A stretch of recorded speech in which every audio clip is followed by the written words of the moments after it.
Welcome to Cyber Threat Intel, your go-to source for the latest updates, news, and insights on cyber threats. Our goal is to arm you with the knowledge to protect yourself in the digital age, whether you're a cybersecurity professional or just curious about the threats lurking in the digital shadows. Make sure to subscribe now on YouTube or your favorite podcast listening platform to join us on the front lines of cybersecurity, because in the world of cyber threats, knowledge is power.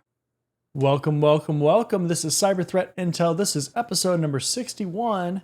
And it's Wednesday, July 3rd, 2024. If this is the first time you're joining the show, welcome. Glad to see you here. If you're returning from another episode or some other content, glad to see you coming back and getting your fix of cyber threat intel. Now, with that being said, if you need to grab a snack or a drink to get you through the content, make sure you run and go do that before we keep going. And if you want to see all the articles that we cover in the episodes or some other articles that we add that are worth reading, definitely head on over to cyberthreatintel.com. Again, cyberthreatintel.com. You can see all that information there.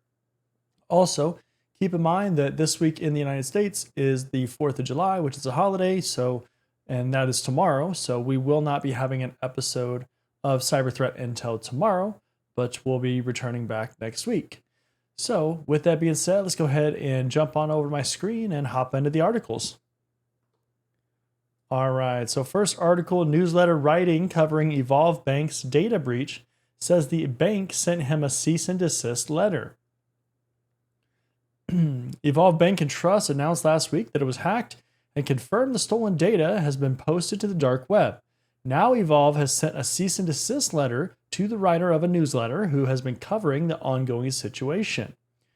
Jason McCullough, author of respected industry publication FinTech Business Weekly, told TechCrunch that he received a cease and desist letter from the bank telling him not to share the files from the dark web with any allegedly impacted FinTech companies. McCullough told TechCrunch that he wasn't actually doing such sharing, but he was offering to do so and did see some of the files. Looking at hacked information is a common practice among journalists when reporting on security breaches as a way to confirm that a breach happened and what was taken. So this is kind of an interesting situation here, sending a cease and desist letter to tell a journalist to literally stop what they're doing, stop uncovering the situation, I guess. And so it's interesting, right? I don't think that we've seen this type of situation happen before, where a company has literally gone out and gone after the reporter that is just covering what is going on. I guess there's probably been some cases of that before, but different kind of scenarios, not like this. This almost seems like a cover-up or an attempted cover-up. So I find that very, very interesting. There's a quote here. It says, "As I understand it, some fintechs hadn't gotten confirmation from Evolve about what had been breached and thus hadn't acted to mitigate risk or inform users," McCullough told TechCrunch. Now, one thing that this also makes me think about is, what if the attacker has this data that they put up that they said came from this certain attack, but in fact, maybe it was just an aggregation of a bunch of data that they accumulated from other situations. That's kind of interesting, because now you've stirred up fear in these other companies who think all of a sudden now that they have been breached or their data has been compromised in this hack, but maybe it hadn't been. Maybe they just were hacked in another way, but then this is all getting tied back to this one single situation or this single source and putting more blame on them, so then they end up suffering even more consequences. So it's pretty interesting as far as that. I think, as far as this Evolve company, this Evolve Bank, well, if you find out that some of these companies are supposedly in this data leak, maybe you should verify if they indeed have been impacted instead of going after the journalist who is just trying to cover and notify people because you seem to be taking your sweet time. Maybe, I don't know. Maybe that's just me. Maybe that's just my thought process. Article says McCullough believes that seeing the files would let them, one, confirm the breach had happened, and examples of what data fields were included, and 2, allow them to identify specific customers that had been impacted, he said. Kula was posting information on the fintechs confirmed to be involved on X and reporting it in his newsletter. So again, it seems almost like a cover-up or them trying to really have all the control of the situation or what is coming out of the situation, what is publicized. And honestly, it doesn't look good for them. Like, that is not, that just doesn't look good when you're going after the person that's trying to uncover things and trying to really just at least let people know that, hey, your data is out there. So yeah, that just doesn't look good for you. What do you think? Let me know down in the comments. I'd be interested to hear. Next article, passkey redaction attacks subvert GitHub Microsoft authentication. While online accounts are increasingly protected by passkey technology, it turns out that many banking, e-commerce, social media, website domain administration, software development platforms, cloud accounts, and more can still be compromised using adversary in the middle, AITM, attacks that make passkeys moot. That's according to Joe Stewart, principal security researcher with eCentire's Threat Response Unit, TRU, who says the problem lies not in the passkeys themselves, but in their implementation and the need for account recovery options. Since the AITM can manipulate the view presented to the user by modifying HTML, CSS, and images or JavaScript in the login page, as it is proxied through to the end user, they can control the authentication flow and remove all references to passkey authentication, Stewart explained in a blog post on his findings, which he referred to as authentication method redaction attacks.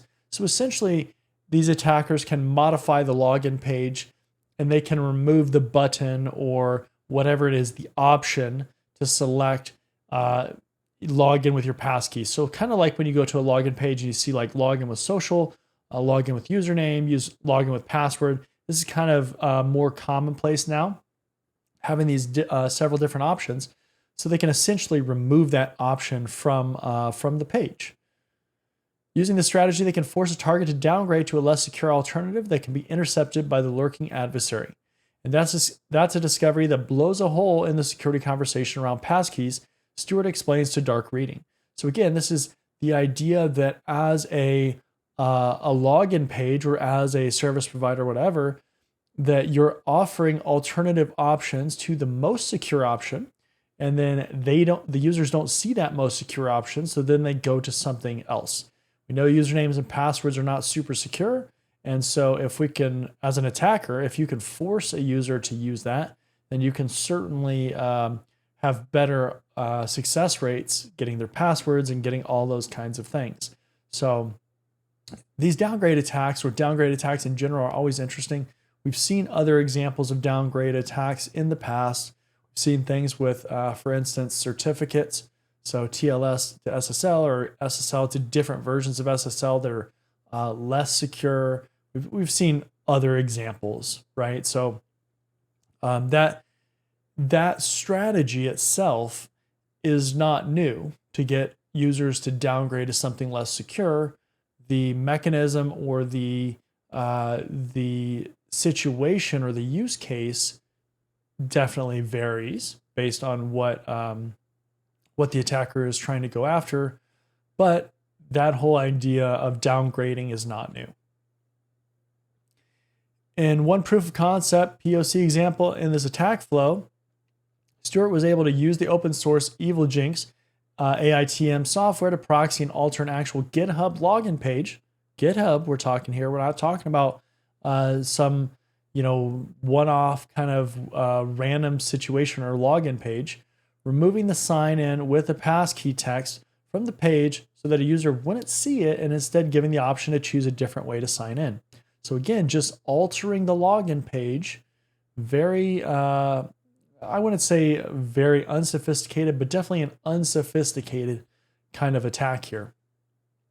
Unless, and this is the quote, unless the user specifically remembers that they should see a passkey option, they will most likely simply choose to enter the username and password, which will be sent to the attacker along with the authentication token cookies, which the attacker can use to maintain persistence across the account, Stewart says. Indeed, it also says, indeed, in a third scenario, using a Microsoft consumer account, the passkey sign-in option can be again hidden. However, Microsoft has introduced a new passwordless option that could theoretically negate this style of attack. The bad news, it doesn't actually work to thwart passkey redaction because the passwordless account option requires the use of the Microsoft Authenticator application as the sole method of identity verification, a flow that's still vulnerable to AITM attacks, Stewart explains. Stewart stresses the authentication method redaction attacks succeed not because there's flaws in passkey implementations or because of security bugs, but because of authentication immaturity in general. So authentication in general is one of these things that we're struggling with and we've struggled with forever. And I don't see that going away anytime soon. Certainly, this is kind of a new attack vector than just simply being able to brute force account passwords and things of that nature, or even needing to do that, because essentially you're just trying to force the user to log in with their regular username and password, steal that information, and then be able to get into those accounts. So it is interesting, though, especially as passkey technologies and other technologies that are new around authentication start to come out, and attackers continue to find these bypass methods or these alternate methods that really just take advantage of that workflow. So it'll be interesting to see, again, the authentication mechanisms that we have available and kind of how that evolves, and as those get better, and do these kind of scenarios go away? Are there things that we can do to make them no longer present in that workflow? Currently, no, but maybe in the future. Maybe we'll just go to all biometrics and then that'll be it. There'll be no recovery option. I don't know. Google patches 25 Android flaws, including critical privilege escalation bug. Yes. Google has released patches for 25 documented security vulnerabilities in the Android operating system, including a critical severity flaw in the framework component. Critical bug, tracked as CVE 2024-31320, impacts Android versions 12 and 12L and allows an attacker to escalate privileges on a vulnerable device. The most severe of these issues is a critical security vulnerability in the framework component that could lead to local escalation of privileges with no additional execution privileges needed, Google explains in an advisory. Security defect was addressed as part of the 2024 the July 1st, 2024 security patch level, which also addresses 7 other high severity issues, including 3 escalation of privilege bugs in the framework, 3 escalations of privilege vulnerabilities in system, and 1 information disclosure flaw in system. Second part of Android's July 2024 security update arrives on devices on July 5th, so in a couple days here, the security patch level, and resolves 17 vulnerabilities in kernel, ARM, Imagination Technologies, MediaTek, and Qualcomm components. So with vulnerabilities like this, this is not something that you as an Android owner that you're going to be able to fix, or just you're vulnerable to it until you get the patch. So it is what it is, but make sure that you get the both these patches so that you're not vulnerable. That would be a good idea. Next article, Paltoo credit union hit by ransomware attack, disrupting services for nearly 500,000 members. Paltoo Credit Union, one of the oldest and largest credit unions in the U.S., fell victim to a ransomware attack on June 29th, 2024, so not that long ago, about a little less than a week ago, forcing the institution to shut down most of its day-to-day banking systems. The attack has affected nearly 500,000 members across the Bay Area in Northern California, leaving them without access to crucial financial services. The Dublin, Ohio-based credit union disclosed details of the security incident through social media and email communications from President and CEO Aaron Mendez. The ransomware attack has crippled Paltoo's online banking platform, mobile app, and call center operations after staff shut down these systems to contain the attack. Members are currently unable to perform electronic transactions such as transfers, including Zelle, which is a money transfer application, direct deposits, balance inquiries, and online bill payments. Debit and credit card transactions are functioning in a limited capacity, while ATM cash withdrawals and deposits remain available at Paltoo and shared branch ATMs. So think about this. If your banking system completely becomes unavailable, you can't withdraw money, you can't charge things, you can't buy things, you can't do all the things that you need. That's a serious concern for anybody. And that's why in our financial system, we have so many controls in place around availability and encryption and integrity and all these different things, because we basically need money to survive. You can't go buy things if you don't have money. And since we've really transitioned a lot to this cashless society where, a huge amount of people are relying simply on their debit cards or credit cards instead of walking around with, hundreds of dollars in cash, that's a serious concern. That's just one of those things that we need to work, and we can't really get away from it.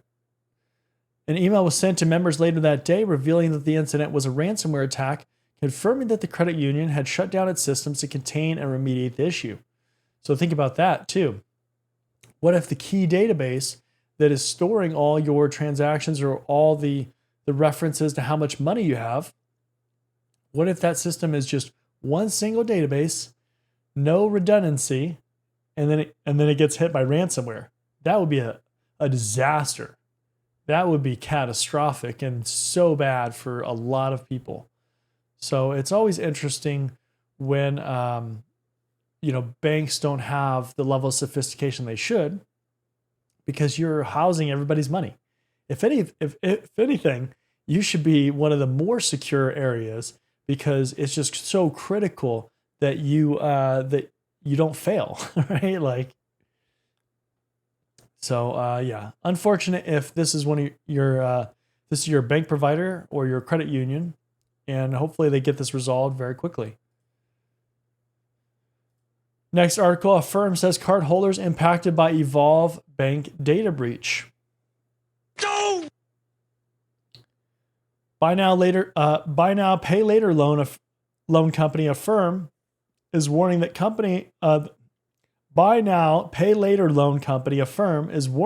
holders of its payment cards had their personal information exposed due to a data breach of at its third-party issuer Evolve Bank and Trust Evolve.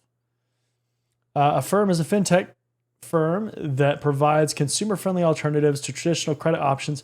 It also offers point-of-sale financing, virtual cards on a mobile app, and a fully integrated physical card called the Affirm card. If you've never heard of Affirm, basically, if you go to a website and you're trying to check out, and you have these financing options like 24-month payments or whatever, you see these on a lot of, especially high-ticket items. That is what Affirm is. It's a credit processing option, credit payment option. Evolve is a large financial services provider specializing in retail and commercial banking, payment processing, and banking as a service. And so Affirm uses Evolve here. In June, the Lockbit ransomware gang falsely claimed to have breached the U.S. Federal Reserve and stolen 33 terabytes of data. So again, another financial institution, and especially from both sides, because Evolve, it's like if your systems go down, they're all locked up, they're ransomware. How do you know what people owe? How do you start collecting those payments? From a firm's perspective, how are you getting paid? How are you doing all those things? It's a mess. There's a quote here: Evolve is currently investigating cybersecurity incident involving a known cybercriminal organization. It appears these bad actors have released illegally obtained data on the dark web, an Evolve spokesperson told Bleeping Computer. As of the latest investigation findings, there are evidence that the stolen data includes names, social security numbers, bank account numbers, and contact information, which makes sense because it's a processing or a payment, a loan payment system. Affirm, one of Evolve's clients, is now warning its customers that their personal and financial information might have been exposed in the Evolve data breach. So again, This is the whole idea of supply chain too, because Affirm and Evolve work together. So since they work together and Evolve gets breached, how does that affect Affirm? There's other scenarios that are like this, right? You might be facing something like this, where one of your suppliers, one of your vendors gets breached. You have connections with them where you rely on them for something. How does that whole thing work? How do you have to shut down the connection between the two systems? How does that work? We've seen that in other situations where companies have had their suppliers or their vendors breached, or they were breached, and then they shut off the pipe going to all their other vendors to help protect those other channels and not put them at risk. So again, it's always interesting when financial organizations or institutions get breached because there are so many implications that go along with that. It's not just some basic social media platform where they're not taking payments or something like that. This is literally a loan payment kind of system where they're definitely taking sensitive information in and taking payments and all of those kinds of things. So it'll be interesting to kind of see how that one plays out, because I think that one's a pretty significant situation. So with that being said, that's the last article for today. Again, this is Cyber Threat Intel. I'm your host, John Good. This is episode number 61, and it's Wednesday, July 3rd, 2024. If you want to see all the articles that we covered in this episode or other episodes, head on over to cyberthreatintel.com. Again, cyberthreatintel.com. You can find all the information about the show on there. And remember that we're not going to have an episode tomorrow because of 4th of July here in the United States, but we will be back next week, just like always. So with that being said, we're going to go ahead and wrap it up for today. Thanks for joining, and I'll see you in the next one. See you later. Are you tired of overpaying for cybersecurity training? Are you interested in training from industry professionals?